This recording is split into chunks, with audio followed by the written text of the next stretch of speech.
Dear friends, स्वागत है आपका अपने यूट्यूब चैनल SD एजुकेशन पर। आज है 11 जुलाई 2024 और एक बार फिर से हम बात करने वाले हैं डेली के most important current affairs question के बारे में। तो आज है 11 जुलाई 2024 और हम आज बात करेंगे 11 जुलाई 2024 के most important current affairs question के बारे में। अगर आप वीडियो पर पहली बार आए हुए हैं तो प्लीज़ वीडियो को लाइक करें, अपने दोस्तों के साथ अधिक से अधिक शेयर करें और हमारे चैनल को सब्सक्राइब भी करें ताकि आने वाली कोई भी नोटिफिकेशन हो, कोई भी वीडियो हो, वो आप तक तुरंत पहुँचे। चलिए शुरू करते हैं अपने सबसे पहले प्रश्न के साथ। हमारा आज का सबसे पहला प्रश्न है, हाल ही में वैश्विक ऊर्जा स्वतंत्रता दिवस कब मनाया गया? यानी कि जो हमारा पहला क्वेश्चन दिवस से होता है, तो जो भी जिस दिन इम्पोर्टेंट डे होता है तो पहला क्वेश्चन दिवस से ही होता है। तो आज भी हमारा पहला क्वेश्चन दिवस से ही है। वैश्विक ऊर्जा स्वतंत्रता दिवस कब मनाया गया? ए ऑप्शन है 6 जुलाई, बी ऑप्शन है 7 जुलाई और डी ऑप्शन है 10 जुलाई, सी ऑप्शन है 10 जुलाई और डी ऑप्शन है 9 जुलाई। तो इस प्रश्न का सही जवाब हो जाएगा ऑप्शन नंबर सी, यानी कि 10 जुलाई को वैश्विक ऊर्जा स्वतंत्रता दिवस मनाया गया। आप यहाँ पे आर्टिकल में भी देख सकते हैं, ग्लोबल एनर्जी इंडिपेंडेंस डे, यानी कि वैश्विक ऊर्जा स्वतंत्रता दिवस, जो कि जुलाई 10 को यानी 10 जुलाई को मनाया जाता है। आगे अगर हम बात करें तो हर साल 10 जुलाई को वैश्विक ऊर्जा स्वतंत्रता दिवस मनाया जाता है।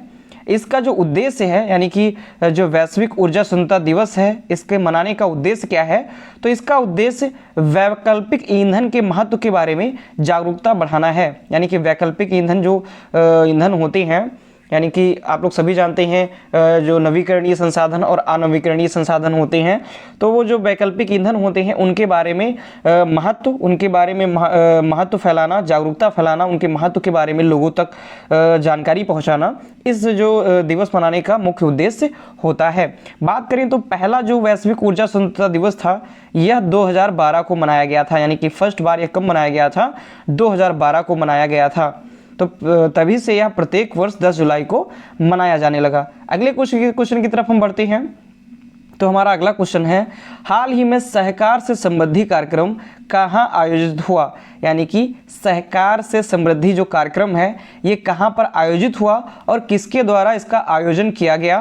तो ए ऑप्शन है इंदौर, बी ऑप्शन है गांधीनगर, सी ऑप्शन है लखनऊ और डी ऑप्शन है पटना।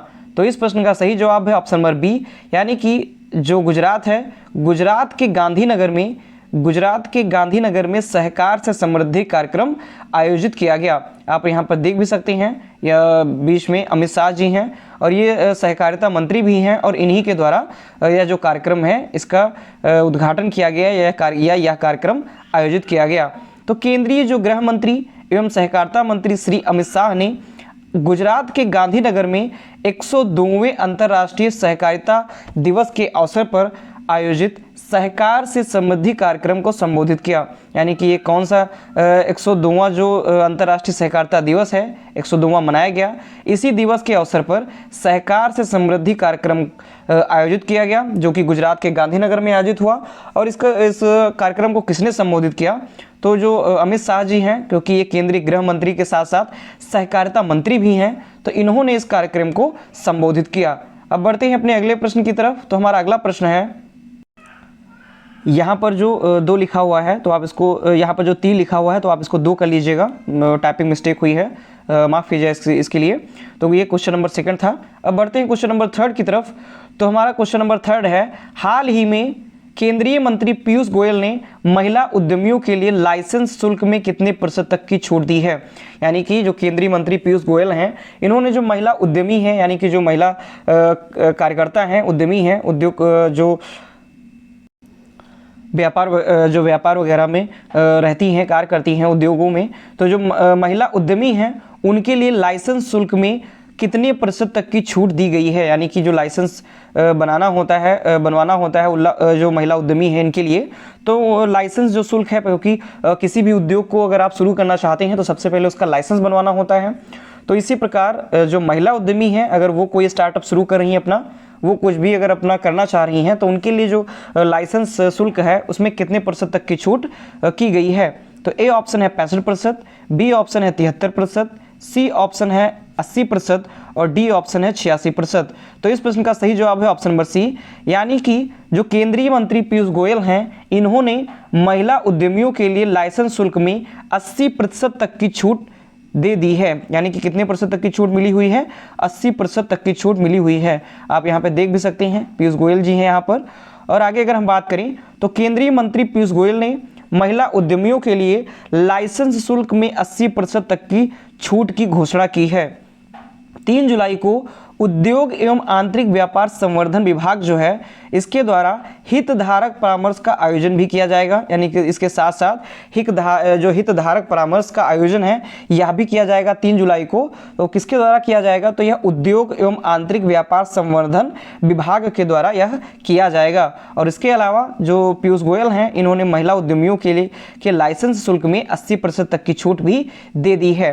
अब बढ़ेंगे अपने अगले प्रश्न की तरफ। तो हमारा अगला प्रश्न है, हाल ही में आपदा प्रबंधन में क्रांति लाने के लिए किस देश ने ALOS-4 यानी ALOS-4 उपग्रह लॉन्च किया है? यानी कि आपदा प्रबंधन, जो विभिन्न प्रकार की आपदाएं आती हैं तो उनके बारे में सूचना प्राप्त करने के लिए, अधिक सूचनाएं जानने के लिए कौन सा देश है जिसने ALOS-4 उपग्रह लॉन्च किया हुआ है? तो ए ऑप्शन है चीन, बी ऑप्शन है जापान, सी ऑप्शन है इटली और डी ऑप्शन है कनाडा। तो इस प्रश्न का सही जवाब हो जाएगा ऑप्शन नंबर बी, यानी कि जो जापान है, और जापान की जो स्पेस एजेंसी है जिसका नाम है JAXA, ये इसकी स्पेस एजेंसी होती है। तो इसने क्या किया है? आपदा प्रबंधन, यानी कि विभिन्न प्रकार की जो क्योंकि जानती ही हैं जो जापान है वहाँ पर अत्यधिक ज़्यादा भूकंप आते हैं, सुनामी भी आती रहती है, क्योंकि समुद्र के एकदम महासागर के एकदम पास में ही है, पूरा का पूरा एक यूँ समझ ले द्वीपीय देश के जैसे ही है जापान।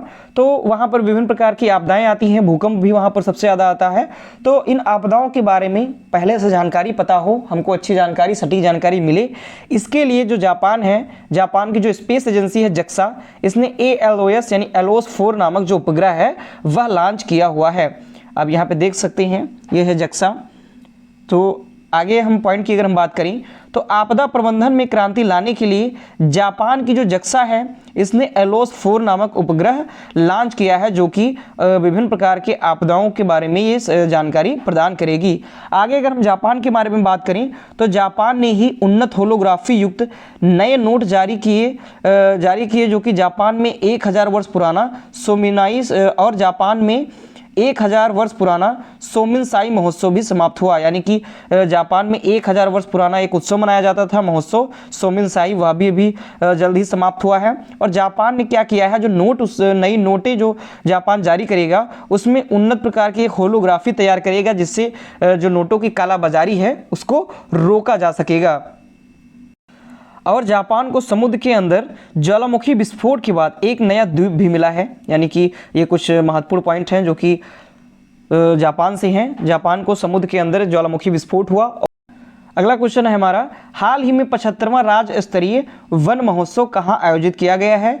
तो ए ऑप्शन है रांची, बी ऑप्शन है दिसपुर, सी ऑप्शन है इम्फाल और डी ऑप्शन है लेह। तो इस प्रश्न का सही जवाब है ऑप्शन नंबर सी, यानी कि मणिपुर के इम्फाल में 75वां राज्य स्तरीय वन महोत्सव आयोजित किया गया है। आगे अगर हम कुछ पॉइंट के बारे में बात करें तो मणिपुर के इम्फाल के पश्चिमी जिले में, जिसे लामडेंग माखा लेकाई जो क्षेत्र है वहाँ पर 75वां राज्य स्तरीय वन महोत्सव मनाया गया। यानी कि मणिपुर के इम्फाल में, और इम्फाल के जो पश्चिमी जिला है वहाँ पर नाम क्या है? लामडेंग माखा लेकाई ये नाम है, और यहीं पर 75वां राज्य स्तरीय वन महोत्सव मनाया गया। आगे अगर हम बात करें तो यह महोत्सव एक पेड़ माँ के नाम पर अभियान के अंतर्गत मनाया गया। यानी कि यह जो महोत्सव मनाया गया 75वां राज्य स्तरीय वन महोत्सव, तो यह एक अभियान चलाया गया था, एक पेड़ माँ के नाम, ये एक अभियान चलाया गया था, और इसी अभियान के तहत यह जो वन महोत्सव है यह मनाया गया। आगे अगर हम बात करते हैं तो इस अवसर पर अपने वृक्ष को जाने अभियान भी शुरू किया गया। यानी कि जो राज्य स्तरीय वन महोत्सव हुआ इसके अंतर्गत अपने वृक्ष को जाने यह अभियान भी चलाया गया, या यह अभियान भी जारी किया गया। आगे अगर हम अगले क्वेश्चन की बात करें तो पेरिस 2024 ओलंपिक खेलों के लिए भारतीय दल के चीफ डी मिशन के रूप में किसे नामित किया गया है? यानी कि अभी जो पेरिस 2024 में पेरिस में ओलंपिक होने वाले हैं, इनके लिए जो भारतीय दल हमारा गया हुआ है, जो भारतीय खिलाड़ी गए हुए हैं, उनके लिए चीफ डी मिशन के रूप में किसे नामित किया गया है? तो ए ऑप्शन है MC Mary Kom, B option है पीवी सिंधु, सी ऑप्शन है गगन नारंग और डी ऑप्शन है अंशुता शरत कमल। तो इस प्रश्न का सही जवाब है ऑप्शन नंबर सी, यानी कि गगन नारंग को चीफ डी मिशन के रूप में नामित किया गया है, जो कि पेरिस 2024 ओलंपिक खेलों के लिए जो भारतीय दल गया हुआ है उसके लिए। आगे अगर हम बात करें तो भारतीय ओलंपिक संघ ने गगन नारंग को पेरिस 2024 ओलंपिक खेलों के लिए भारतीय दल के चीफ डी मिशन के रूप में नामित किया है या इनको नामांकित कर लिया है, या फिर ये जो चीफ डी मिशन भारतीय दल के चीफ डी मिशन कौन होंगे? गगन नारंग होंगे। गगन नारंग की अगर बात करें तो जो गगन नारंग हैं ये 4 बार के ओलंपियन और पुरुषों की 10 मीटर एयर राइफल में 2012 ओलंपिक कांस्य पदक जीत चुके हैं। यानी कि जो गगन नारंग हैं ये 4 बार के ओलंपिक विजेता हैं और पुरुषों की जो 10 मीटर की एयर राइफल प्रतियोगिता होती है उसमें 2012 में इन्होंने ओलंपिक में कांस्य पदक भी जीता हुआ है, यानी कि कांस्य पदक विजेता भी हैं। आगे अगर हम बात करें तो जो पेरिस 2024 का उद्घाटन समारोह होगा इसके दौरान, यानी उद्घाटन समारोह के दौरान जो पीवी सिंधु हैं और अंशुता शरत कमल हैं ये ध्वजवाहक होंगे। मोस्ट इंपॉर्टेंट है क्योंकि ध्वजवाहक का नाम जरूर पूछा जाता है कि जो पेरिस जो ओलंपिक होने वाला है तो ओलंपिक में एक ध्वजवाहक कौन होंगे? तो पीवी सिंधु और जो अंशुता शरत कमल हैं ये होंगे ध्वजवाहक। आगे बढ़ते हैं अगले प्रश्न की तरफ। तो हमारा अगला प्रश्न है जुलाई 2024 में अपनी यात्रा के दौरान पीएम मोदी जी को प्राप्त रूस के सर्वोच्च नागरिक पुरस्कार का नाम क्या है? यानी कि अभी हाल ही में जो हमारे प्रधानमंत्री नरेंद्र मोदी जी हैं ये रूस गए हुए थे और रूस में इनको सर्वोच्च नागरिक सम्मान जो है सर्वोच्च नागरिक पुरस्कार प्रदान किया गया। तो उस सर्वोच्च नागरिक पुरस्कार का नाम क्या है? तो ए ऑप्शन है order of Saint George, B option है order of Saint Andrew the Apostle, C option है ऑर्डर ऑफ अलेक्जेंडर नेवस्की और डी ऑप्शन है order of the Druk Gyalpo. तो इस प्रश्न का सही जवाब है ऑप्शन नंबर बी, यानी कि Order of Saint Andrew the Apostle से प्रधानमंत्री नरेंद्र मोदी जी को सम्मानित किया गया है। कहाँ पर सम्मानित किया गया है? रूस में सम्मानित किया गया है और यह जो पुरस्कार है यह रूस का सर्वोच्च नागरिक पुरस्कार है। आगे अगर हम बात करें, आप यहाँ पे आर्टिकल भी देख सकते हैं, वहाँ पर गए हुए हैं प्रधानमंत्री नरेंद्र मोदी। आगे अगर हम बात करें तो प्रधानमंत्री नरेंद्र मोदी जी को रूस का प्रतिष्ठित नागरिक सम्मान Order of Saint Andrew the Apostle यह प्रदान किया गया है। यह पुरस्कार 9 जुलाई 2024 को मॉस्को क्रेमलिन के सेंट कैथरीन हॉल में एक समारोह में जो रूस के राष्ट्रपति हैं व्लादिमीर पुतिन इनके द्वारा प्रदान किया गया। यानी पूछ भी लिया जाता है कि यह जो पुरस्कार दिया गया प्रदान किया गया तो यह किसके द्वारा प्रदान किया गया? तो जो रूस के राष्ट्रपति हैं व्लादिमीर पुतिन इनके द्वारा यह पुरस्कार प्रदान किया गया। और कहाँ पर? मॉस्को क्रेमलिन के सेंट कैथरीन हॉल में एक समारोह का आयोजन किया गया और वहीं पर यह जो सर्वोच्च नागरिक पुरस्कार है रूस का यह प्रदान किया गया। आगे अगर हम इस पुरस्कार के बारे में बात करें तो Order of Saint Andrew the Apostle की जो स्थापना है ये 1698 में जार पीटर द ग्रेट के द्वारा की गई थी। यानी कि इसकी स्थापना कब हुई थी इस अवार्ड की? 1698 में। और किसके द्वारा की गई थी? जार पीटर द ग्रेट के द्वारा की गई थी। बढ़ते हैं अपने अगले प्रश्न की तरफ। तो हमारा अगला प्रश्न है भारतीय पुरुष क्रिकेट टीम का नया मुख्य कोच किसे नियुक्त किया गया? यानी कि अभी एक बहुत ही खबर आई हुई है कि जो भारतीय पुरुष क्रिकेट टीम है उसका नया कोच नियुक्त किया गया है।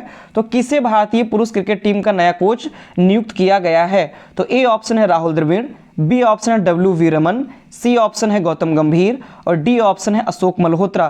तो इस प्रश्न का सही जवाब है ऑप्शन नंबर सी, यानी कि गौतम गंभीर जी हैं इनको भारतीय पुरुष क्रिकेट टीम का नया मुख्य कोच नियुक्त कर दिया गया है। यहाँ पर आप देख सकते हैं हेड कोच गौतम गंभीर, यानी कि इनको कोच नियुक्त किया गया है। भारत के पूर्व बल्लेबाज गौतम गंभीर को 9 जुलाई 2024 को भारतीय क्रिकेट कंट्रोल बोर्ड यानी कि BCCI जो है BCCI के द्वारा भारतीय पुरुष क्रिकेट टीम का मुख्य कोच नियुक्त कर दिया गया है। यानी कि अब कौन होंगे भारतीय पुरुष क्रिकेट टीम के कोच? अब होंगे गौतम गंभीर। अगर गौतम गंभीर की बात की जाए तो इनका कार्यकाल इसी महीने से शुरू होगा, यानी कि जुलाई से ही इनका कार्यकाल शुरू हो जाएगा और अगले वनडे विश्व कप के साथ 31 दिसंबर 2027 तक चलेगा। यानी कि बात करें तो इनका जो कार्यकाल है ये जुलाई से ही प्रारंभ हो जाएगा। तो अगर 9 जुलाई हम मान लें, क्योंकि 9 जुलाई को ही इनको मुख्य कोच नियुक्त किया गया है, तो 9 जुलाई 2024 से लगा करके इनका कार्यकाल 31 31 दिसंबर 2027 तक चलेगा, यह इनका कार्यकाल होगा, जो कि अगले वनडे विश्व कप के साथ ही यह चलेगा, यानी अगला जो वनडे विश्व कप है उसके दौरान ये हेड कोच रहेंगे। अगले प्रश्न की तरफ हम बात करते हैं। तो हमारा अगला प्रश्न है, हाल ही में अपनी सेना को जाने इस विषय पर 3 दिवसीय कार्यक्रम कहाँ शुरू हुआ। यानी कि आप अपनी सेना को जाने, ये जो एक थीम रखी गई थी और इस थीम के द्वारा ही या इस थीम पर 3 दिवसीय जो कार्यक्रम है वह कहाँ पर शुरू किया गया।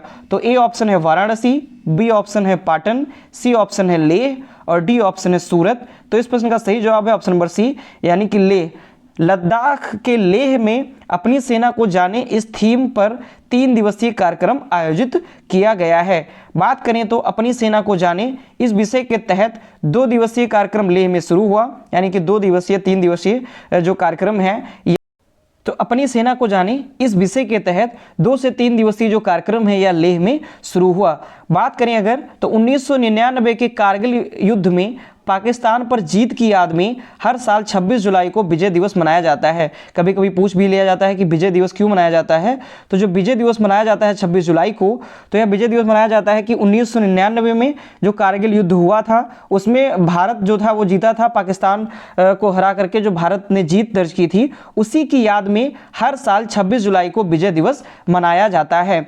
उपराज्यपाल जो डॉक्टर वी.डी. मिश्रा हैं, इन्होंने लेह के सोनम वांगचुक MVC स्टेडियम में इस मेले का उद्घाटन किया। इस मेले के उद्घाटन की घोषणा की हुई है। बढ़ते हैं अपने अगले प्रश्न की तरफ। तो हमारा लास्ट क्वेश्चन है, हाल ही में खबरों में रहा डूरंड कप किस खेल से संबंधित है। यानी कि जो डूरंड कप है ये अभी खबरों में रहा क्योंकि हाल ही में अभी ये शुरू हुआ है डूरंड कप। तो बात करें कि जो डूरंड कप है यह किस खेल से संबंधित है, तो यह ए ऑप्शन है बैडमिंटन, बी ऑप्शन है फुटबॉल, सी ऑप्शन है शतरंज और डी ऑप्शन है हॉकी। तो इस प्रश्न का सही जवाब हो जाएगा ऑप्शन नंबर बी, यानी कि जो डूरंड कप है यह फुटबॉल से संबंधित है। आगे अगर हम बात करें तो एशिया का यह सबसे पुराना क्लब आधारित फुटबॉल टूर्नामेंट है। यानी कि जो डूरंड कप है ये एशिया का सबसे पुराना फुटबॉल टूर्नामेंट है। तो ये जो फुटबॉल टूर्नामेंट है इसका 133वां जो कप है, यानी कि 133वां जो इसका संस्करण है वह 27 जुलाई 2024 को शुरू होगा और समाप्त कब होगा, 31 अगस्त 2024 को। इसका उद्घाटन मैच, सेमीफाइनल मैच और फाइनल, ये तीनों जो मैच होंगे वह कोलकाता में होंगे। यानी कि जो इसका पहला मैच होगा उद्घाटन मैच, और फिर इसका जो सेमीफाइनल मैच होगा और उसके बाद इसका जो फाइनल मैच होगा, ये तीनों ही कोलकाता में होंगे। और यह जो डूरंड कप है यह एशिया का सबसे पुराना फुटबॉल टूर्नामेंट है, जो कि 133वां इसका संस्करण अभी 27 जुलाई 2024 को शुरू किया जाएगा और इसका कब तक चलेगा, 31 अगस्त 2024 तक यह चलेगा। तो ये थे आज के हमारे मोस्ट इंपॉर्टेंट करंट अफेयर्स के क्वेश्चंस। अगर आपको क्वेश्चन पसंद आते हैं, अगर आपको वीडियो पसंद आती है तो प्लीज़ वीडियो को लाइक करें, अपने दोस्तों के साथ वीडियो को अधिक से अधिक शेयर करें और हमारे चैनल को सब्सक्राइब भी करें। धन्यवाद।